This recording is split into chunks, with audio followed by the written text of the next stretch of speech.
வணக்கம் சார். வணக்கம். நிறைய தகவல்கள் தொடர்ந்து கொடுத்துட்டு வரீங்க. அந்த வகையில இன்றைய கேள்வி, தீராத கடன் தொல்லை தீர எளிய பரிகாரம் ஏதாவது சொல்லுங்களேன்.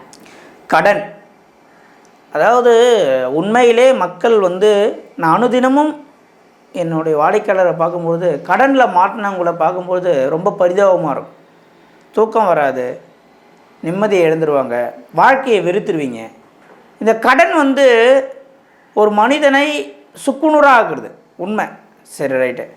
தவிர்க்க முடியாத கடன் ஆகுதுன்னா பரவாயில்ல, ஏதோ ஹார்ட் அட்டாக் வந்துருச்சு, ஆப்ரேஷன் பண்ண, ஆக்சிடெண்ட் ஆயிடுச்சுன்னா பரவாயில்ல, ஓகே. சில பேர்லாம் நல்லா இருக்காங்க, எப்படி கடன் ஆச்சுன்னே தெரியாது, கடன் ஆகிடுவீங்க. அப்போது இந்த கடன்லேருந்து மீள்றதுக்கு வழி இருக்கானா? வழி இருக்குது. எப்போவுமே ஒரு விஷயத்தை தெளிவாக புரிஞ்சுக்கணும். ஒரு பிரச்சனைக்கு டெம்பரரி சொல்யூஷன், பர்மனெண்ட் சொல்யூஷன் ரெண்டு இருக்குது. நீங்கள் மக்களாகிய அனைவருமே ஒரு விஷயத்தை தெளிவாக புரிந்து கொள்ளும். கடனில் இருந்து மீள வேண்டும் அப்படின்னா முதல்ல என்ன பண்ணணும்னா, கடன்காரங்க ஃபோன் பண்ணால் அட்டன் பண்ணணும்.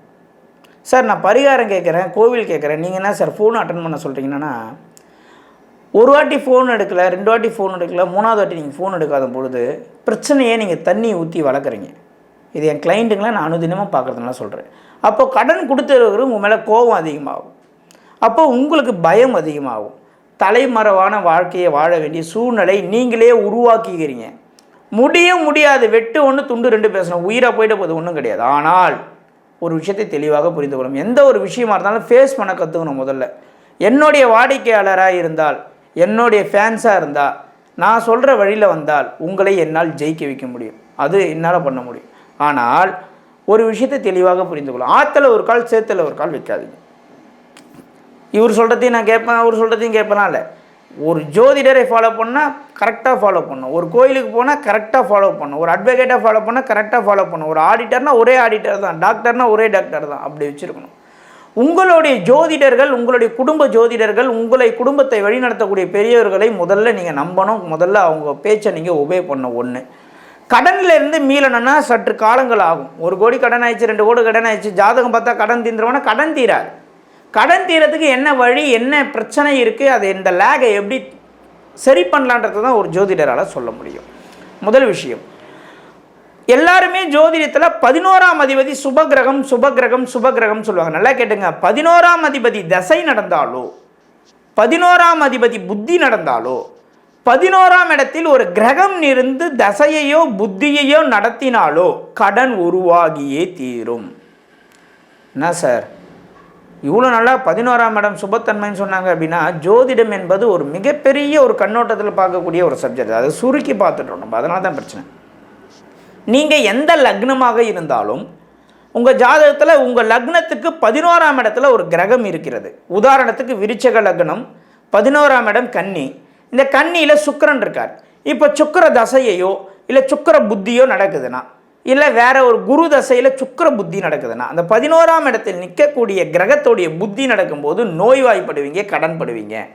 வாகன விபத்துகள், வீடு வாசல் வண்டி வாகனங்கள் நம்ம கையை விட்டு போகும். இதெல்லாம் நடக்கும். இதுக்கு என்ன காரணம்? கர்மா காரணம். ஒரு விஷயத்தை தெளிவாக புரிஞ்சுக்கணும். கடலில் போய் குளிச்சுட்டு வந்தால் வாழ்க்கை மாறிடும் நம்ம சொல்கிறோம், ஒரு ஜோதிடர் சொல்கிறார். இப்போ அந்த ஜோதிடர்கிட்ட நீங்கள் திருப்பி கேட்கணும். அப்போ கடல் ஓரத்துலேயே வீடு கட்டிட்டு இருக்காங்களே, அவங்களாம் வறுமையில் தானே இருக்காங்க நீங்கள் கேட்கணும். இதுக்கு காரணம் தெரிஞ்சிருச்சுன்னா நம்மளுக்கு ஒரு ஞானம் கிடைச்சிடும். என்னென்னா, ஒருத்தர், இப்போ நான் ஒரு ஜோதிடர், ஒரு கோயிலுக்கு போங்க உங்கள் வாழ்க்கை மாறிடும் சொல்கிறேன். ஒருத்தருக்கு உடம்பு முடியல, ஐயோ இந்த தம்பி சொல்கிறாரே இந்த கோயிலுக்கு போனால் வாழ்க்கை மாறிடனே, நம்ம போகக்கூடிய அளவுக்கு கூட நம்மக்கிட்ட பொருளாதாரம் இல்லையே அப்படின்னு மனசளவில் யாரெல்லாம் இயங்குகிறீர்களோ அவர்களுக்கு எல்லாமே அந்த கோவிலில் இருந்து அந்த இறைவனுடைய அனுகிரகம் தானாக கிடைத்துவிடும். 100% கிடைக்கும். நான் பல நூல்கள் படித்திருக்கேன், பல ஊர்களுக்கு பிரயாணம் செஞ்சுருக்கேன். நான் சொல்லக்கூடிய விஷயங்கள் எல்லாமே சைக்காலஜி ரீதியாகவும் ஜோதிட ரீதியாகவும் ஒத்துப்போகக்கூடிய ஒரு விஷயம். இப்போது என்னை பிடிக்காத ஒரு செட் ஆஃப் பீப்புள்ஸ் இருப்பாங்க. எல்லாருமே இப்போது நடிகர் விஜய் ஆகட்டும், அஜித் ஆகட்டும், அஜித்துக்கு ஒரு 100 பேரை பிடிக்குன்னா அதே அஜித்தை 1000 பேர் திட்டுவாங்க. அப்போது இந்த உலகத்தில் ஒரு ஜோதிடர் ஆகட்டும், ஒரு நடிகராகட்டும், ஒரு அரசியல்வாதி ஆகட்டும், எல்லாருக்குமே பிடிச்சவங்களாக இருக்கணும்னு அவசியம் கிடையாது. அது இருக்கவும் முடியாது, அது சாத்தியமும் கிடையாது. அப்போது என்னை பிடிக்காத ஒரு சாரர் மக்கள் என்ன பண்ணுவாங்கன்னா, அந்த கோயிலுக்கு போக விரும்ப மாட்டாங்க. ஆனால் பிரச்சனை இருக்கும். அவங்களுக்கு என்ன இருக்கும், நிச்சயமாக கடன் இருக்கும். நான் சொன்னதுனால அந்த இடத்துக்கு போக விரும்ப மாட்டாங்க. இதை தான் நூலில் என்ன அழகாக சொல்லியிருக்காங்கன்னா, விரும்பாதவனும் விரும்பி அதை செய்யாதவனும் 2 பேருடைய வாழ்க்கைக்கும் வித்தியாசம் இருக்குது. இப்போ ஒன்றும் இல்லை, உங்கள் ஃப்ரெண்டு, க்ளோஸ் ஃப்ரெண்டு, அவர் சொன்னால் நீங்கள் என்ன வேணாலும் கேட்பீங்க. இவங்க ஒரு செட் ஆஃப் பீப்புள்ஸ். அதே க்ளோஸ் ஃப்ரெண்டு உங்களுக்கு எனிமையை மாறினதுக்கப்புறம் அவர் சொல்கிற விஷயம் உங்களுக்கு பிடிக்காது. வா சாப்பிட்லான்னு கூப்பிட்டா உட்காந்து சாப்பிட மாட்டீங்க. அவங்க வீட்டுக்கு போனால் தண்ணி கொடுத்தா கூட வாங்கி குடிக்க யோசிப்பீங்க. இது சைக்காலஜி. நம்மளுக்கு ஒருத்தவங்களை பிடிக்கலன்னா அவங்க என்ன சொன்னாலும் நம்மளுக்கு செய்யறதுக்கு நம்மளுக்கு ஆழ் மனசுலேருந்து அந்த உண்மைத்தன்மை வெளிப்படாது. இதெல்லாம் நிறைய பேர் தோற்று போகிறீங்க. நிறைய பேர் இங்கே ஜோதிடரை பிடிக்குமா பிடிக்காதா, இவருக்கு ஜோதிடம் தெரியுமா தெரியாதா, இதெல்லாம் அலசி ஆராய வேண்டியது மக்களாகிய உங்களுடைய வேலை இல்லை. உங்களுக்கு என்ன, ஒரு விஷயத்தில் ஜெயிக்கணும், அவ்வளோதான். உள்ளே என்ன கண்டென்ட் இருக்குன்னு மட்டும்தான் பார்க்கணும். இது ஏன் சொன்னார், எதுக்கு சொன்னார், போகலாமா வேணாமா, இதெல்லாம் யோசிக்காது. ஏன்னா கடனுக்காக நான் ஏன் இவ்வளோ தூரம் பேசுகிறேன் அப்படின்னா, ஒரு மனிதனுடைய வாழ்க்கையில் எவ்வளோனாலும் கடந்துடலாம், கடனை மட்டும் கடப்பது மிக கடினம். அது நான் அனுதினமும் என்னுடைய கிளைண்ட்டை பார்த்துருக்கேன். கிட்டத்தட்ட நான் ஒரு 10 வருஷம் கடனில் இருந்ததுனால நான் அனுபவப்படாத ஒரு விஷயத்தை என்றைக்குமே யூடியூப்பில் பேசப்பட்டேன். அது ஒரு மிகப்பெரிய ஒரு கொடிய ஒரு புற்றுநோயை கூட ஏற்றுக்கலாம். அந்த கடன் என்ற கொடிய நோயை ஏற்றுக்கவே முடியாது. அப்படி ஒரு கொடிய காலகட்டத்தெல்லாம் தாண்டி தான் நான் வந்திருக்கேன். இந்த கடன்லேருந்து மீளணும், நல்ல ஒரு வாழ்க்கையை வாழணும் அப்படின்னா முதல் விஷயம், இந்த கடன்பட்டவர்கள் அனைவருமே முதல்ல உணவு முறைகளை குறைச்சிக்கணும். சார், உணவு முறையை குறைக்கிறதுக்கும் கடனுக்கும் சம்மந்தம் இருக்கா அப்படின்னா அது மிகப்பெரிய ஒரு ரகசியம் வாய்ந்த, இந்த மூடி மறைக்கிறதுக்கெலாம் ஒன்றும் இல்லை. ஒரு விஷயம் வீடியோவில் நம்ம பதிவு பண்ணுறோன்னா பலதரப்பட்ட மக்கள் பார்ப்பாங்க. எல்லாருக்கும் புரிகிற மாதிரி சொல்லணும், இல்லை யாருக்கும் புரியாத மாதிரி சொல்லிடணும். இப்போ எல்லாருக்கும் புரிகிற மாதிரி சொன்னோன்னா சில பேர் அதிலே கான்சன்ட்ரேஷன் பண்ணி இந்த வீடியோவில் சொல்ல ஒரு கண்டென்ட்டை விட்டுருவீங்க. அதனால் அதை நிச்சயமாக இன்னொரு பதிவில் சொல்கிறேன். முதல்ல உங்களுடைய உணவு முறையை கொஞ்சம், இப்போ 4 இட்லி சாப்பிட்றீங்கன்னா 2 இட்லி சாப்பிட்ணும், 1 2. ரெண்டாவது விஷயம், திருஷ்டியில் 108 வகையான திருஷ்டி இருக்குது. இதில் பரதிருஷ்டின்னு ஒன்று இருக்குது. சரிங்களா? இந்த பரதிருஷ்டினா என்னென்னா, இன்றைக்கி போடுற சட்டையை நாளைக்கு போடுறது. இவங்க எல்லாருமே கடன்காரன் ஆகும். நீங்கள் நோட் பண்ணி வச்சுங்க. நைட்டு ஹேங்கரில் மாட்ட வேண்டியது, காலைல அதே ஷர்ட்டை போட்டுவிட்டு வெளியே போக வேண்டியது. இது பேர் பரதிருஷ்டி. யாரெல்லாம் கோடிக்கணக்கில் லட்சக்கணக்கில் பணம் இருக்கோ கம்பல்சரி நேற்று உடுத்திய ஆடையை இன்று உடுத்தக்கூடாது. இதை நான் சொல்லவே இல்லை, இது முன்னோர்கள் பயன்படுத்திய ஒரு விஷயம், என் தாத்தா பயன்படுத்திய ஒரு விஷயம். கந்தையாக இருந்தாலும் கசக்கி கட்டுன்னு அவங்க ஏன் சொன்னாங்கன்னா, இன்றைய நம்ம ஆடையில் இருக்கக்கூடிய நெகட்டிவ் நாளைக்கு கண்டினியூ ஆகும்போது உங்களை மிகப்பெரிய அளவில் தோக்கடிச்சிடும். 2. 3வது, தகாத உறவில் ஈடுபடுபவர்கள், இல்லீகல் அஃபேர் இருக்கிறவங்க எல்லாருமே கடனில் மாட்டுவாங்க என்பது ஆணித்தரமான உண்மை. ஏன் இல்லீகல் அஃபேரில் இருக்கிறவங்களுக்கும் கடனுக்கும் சம்பந்தம் அப்படின்னா, 11ஆம் இடம் என்பது லக்னம் என்பது ஜாதகர், 7 என்பது நம்மளுடைய பார்ட்னர். 7க்கு 5 அப்படின்னா நம்ம பார்ட்னரோடைய எண்ணம், அது லக்னத்துக்கு 11ஆம் இடமாக வந்துடும். இந்த 11ஆம் இடம் வேலை செஞ்சதுன்னா கடன் உறுதி. இல்லீகல் அஃபேர் யார் இருந்தாலும் கடனிலிருந்து மீள முடியாது. இல்லீகல் அஃபேர் யாருக்கெல்லாம் உருவாகுதோ அவர்கள் எல்லாம் மிகப்பெரிய கடனாளியாக மாறுவதற்குண்டான அறிகுறின்னு நீங்கள் நினச்சிக்கணும். சரிங்களா? ஓகே. முக்கியமான விஷயம், கடன் ஆகிட்டேன் சார், எல்லாம் கைவிட்டு போயிடுச்சு, வேறு வழியே இல்லை, நிராயுதபாணியாக நிற்கிறேன், நிராயுதபாணியாக நின்றுட்டுருக்கேன், இப்போ வாழ்வா சாவான்னு தெரியாது அப்படின்னு நிற்கிறீங்கன்னா, இப்போ 3 விதமாக சொல்ல போகிறேன். கோவிலில் நான் 3 விதமாக சொல்ல போகிறேன். இதை நீங்கள் ஃபாலோ பண்ணிங்கன்னா பெரிய லெவலில் ஜெயிச்சிருவீங்க. 1, செவ்வாய்க்கிழமையில் கரெக்டாக 1 மணி 15 நிமிஷம் மதியம் 1 மணி 15 நிமிஷத்தில் உங்கள் கடன்காரங்களுக்கு நீங்கள் கடன் கொடுக்க வேண்டும். சார் 1:15க்கு என்னால் கடன் கொடுக்க முடியாது, கடன் கொடுக்கறதுக்கே துட்டு இல்லையா, நான் எங்கேருந்து கொடுப்பேன் அப்படின்னா, உங்ககிட்ட இருக்கிற ஒரே ஒரு ரூபா போதும். சார் 1 ரூபா பிரச்சனை தீர்க்குமானா, இப்போது நீங்கள் 500 ரூபா கொடுத்து கூட 1 கிலோ அரிசி வாங்குங்க, ஆனால் உப்போடைய ரேட்டு 2 ரூபா 10 ரூபா தான். சரிங்களா?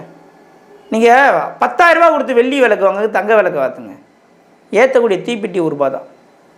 இந்த விஷயத்தை நீங்கள் முதல்ல புரிஞ்சுக்கணும். இந்த செவ்வாய்க்கிழமையில் செவ்வாய் ஓரையில் 1:15க்கு நீங்கள் யாருக்கு கடன் தரணுமோ அவங்களுடைய பேரை எழுதி அந்த ஒயிட் கலர் கவர், ஆஃபீஸ் கவரில் போட்டுடணும். வாரம் இந்தமாரி போடுங்க.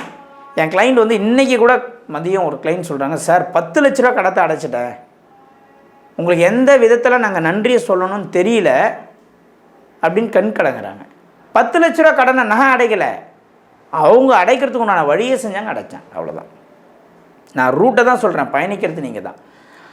சார் நகை வச்சுருக்கேன் மூக்கணுன்னா நகைக்கடையை ஒரு ஒயிட் கலர் ஆஃபீஸ் கவரில் நகைக்கடையோடைய பேரை எழுதி அந்த நகையை கூடிய விரைவில் மீட்க வேண்டும் எழுதி டெய்லி வாரம் செவ்வாய்க்கிழமை செவ்வாய் ஓரையில் வரக்கூடிய குளிகை நேரத்தில் 1.25க்கு அந்த பைசாவை போட்டுகிட்டே வாங்க. நிச்சயமாக மிகப்பெரிய அளவில் 3 மாதத்தில் எங்கே இருந்து தான் உங்களுக்கு கடன் அடைஞ்சதுன்னே தெரியாது. அது மிராக்கலாக இருக்கும். இந்த விஷயம் நான் ஓப்பனாக இன்னொன்று சொல்லிடுறேன். இந்த விஷயம் எனக்கு எப்படி தெரியும், இந்த விஷயம் எப்படி கண்டுபிடிச்சோம், இது யார் பயன்படுத்துகிறாங்கன்னா சேட்டுங்க பயன்படுத்தக்கூடிய ஒரு விஷயம். சேட்டு ஜின்னு சொல்கிறேன் இல்லையா, மார்வாடிக்காரங்கள் இந்த விஷயத்தை நான் ஜோதிடம் படித்ததுனால இந்த விஷயம் தெரிஞ்சதுன்னு நினைக்க வேண்டாம். ப்ராக்டிக்கலாக சொன்னபோது இது ஏன் இந்த டைமில் இந்த சேட்டுஜி மார்வாடியில் இருக்கவங்க 1.25 செவ்வாய்க்கிழமையை பயன்படுத்துகிறாங்க தெரியும் போது தான் செவ்வாய்க்கிழமையில் வரக்கூடிய செவ்வாய் ஓரையில் இருக்கக்கூடிய குளிகைக்கு ஒரு விஷயத்தை செய்தால் திரும்ப திரும்ப திரும்ப திரும்ப செய்ய வைக்கும் என்பதை நான் அந்த இடத்துல உணர்ந்தேன். ஸோ மக்களாகிய அனைவருமே ஒரு விஷயத்தை செய்தால் தெளிவாக செய்ய வேண்டும். 1 இது நம்ம செய்யக்கூடிய வீட்டில் செய்யக்கூடிய ஒரு விஷயம். இதை எப்படி எழுதணும்னா ரோஸ் கலர் பிங்க் கலர் பெனில் தான் எழுதணும். சார் நான் எந்த பரிகாரம் செஞ்சாலும் பிங்க் கலர் பெனில் தான் எழுத சொல்லுவேன். 1. 2வது இதை கவரில் போட்டு எங்கே வைக்கணும்னா வீட்டில் தென்மேற்கு மூலையில் இருக்கக்கூடிய பீரோவில் வச்சிடணும். 3 மாதம் கண்டினியூவாக செய்யுங்க. கடனுக்கு ஏற்ற மாதிரி கம்மியான அமௌண்ட் இருக்குன்னா 3 மாதத்தில் அடையும், அதிகமான அமௌண்ட் இருக்குன்னா 1 வருஷத்தில் அடையும். ஆனால் அடைவது உறுதி. 10 ரூபா போடலாமா சார், 50 ரூபா போடலாமா சார், 100 ரூபா போடலாம், 1 ரூபா கூட போடலாம். அந்த பணத்தை என்ன பண்ணணும் அப்படின்னா கடன் அடைக்கும் போது லாஸ்ட் பேமெண்ட் பண்ணும்போது அதையும் சேர்த்து மொத்தத்தையும் அடைச்சிடணும். இதுதான் முக்கியமான விஷயம். 1. 2வது கடனில் மாட்டினவங்க எல்லாருமே தயவு செஞ்சு மொட்டை அடிச்சிருங்க. ஆண்களாக இருந்தாலும் பெண்களாக இருந்தாலும். முடியை வச்சுக்கிட்டு ஸ்டைலு நான் மொட்டை அடிக்க மாட்டேன். மொட்டை அடிக்கிறதுனா முடினா கேதுன்னா விரக்தி, கேதுன்னா மிகப்பெரிய டிப்ரெஷன், கேதுன்னா சட்ட ரீதியான சிக்கல்கள். கேது அப்படின்னா தூக்கு போட்டுட்டு தொங்கிடலாமான்னு ஒருத்தருக்கு எண்ணம் தோணுதுன்னா அதுக்கு கேது தான் காரணம். நான் நெகட்டிவாக பேசலை, நெகட்டிவில் இருக்க பாசிட்டிவ் பேசுகிறேன். இப்போது ஃப்ளைட்டை ஏறி உட்காடுறீங்க, ஃப்ளைட்டு ரிவர்ஸில் போய் தான் திரும்பி டேக் ஆஃப் ஆகும். அப்போ எடுத்தவொடனே ரிவர்ஸில் போகுது, நான் வெளிநாட்டுக்கு போக மாட்டேன், கீழே இறங்கிடுவீங்களா? ஒரு காரை கண்டுபிடிச்சி ஆக்சிடென்ட் பண்ணுவாங்க. ஏன் உள்ளே இருக்கவங்களுக்கு எப்படி அடிப்படுதுன்னு தெரிஞ்சு தான் அந்த காரை அடுத்து லான்ச்சே பண்ணுவோம். அதை நெகட்டிவ்னு சொல்லிட்டு காரை வாங்காத ஓட்டாமல் இருப்போமா? இப்போ நான் சூசைடுன்னு சொல்கிறேன், அப்போ நான் நெகட்டிவாக பேசுகிறேன்னா கிடையாது. அது எங்கேருந்து உருவாகுதுன்னு நீங்கள் பார்க்கணும். இப்போ மொட்டை அடிக்கிறதுல ஒரு பிரச்சனை இருக்குது. நிறைய பேர் அதுக்கு வீட்லேயே ஒத்துக்க மாட்டுறாங்க. ஒரு வீட்டில் நான் வாஸ்து பார்த்துட்டு இருக்கும்போது உங்கள் கணவரை மொட்டை அடிக்க சொல்கிறேன், அவர் சொல்கிறாரு, அவர் அடிச்சுக்கிறேன்னு சொல்கிறாரு, ஒய்ஃப் ஒத்துக்க மாட்டுறாங்க. ஸோ இதெல்லாம் என்னென்னா இந்த ரீசன் சொல்கிறவங்க தயவு செய்து நீங்கள் எப்போ உங்களை மாற்றிக்கிறீங்களோ, மாற்றம் என்பது உங்களிடத்தில் இருந்தால் தான் உருவாகணும், வெளியே இருந்தாலும் உருவாகாது. உங்களை நீங்கள் மாற்றிக்க தயாராக இருந்தால் உங்கள் வாழ்க்கை மாறும். 1.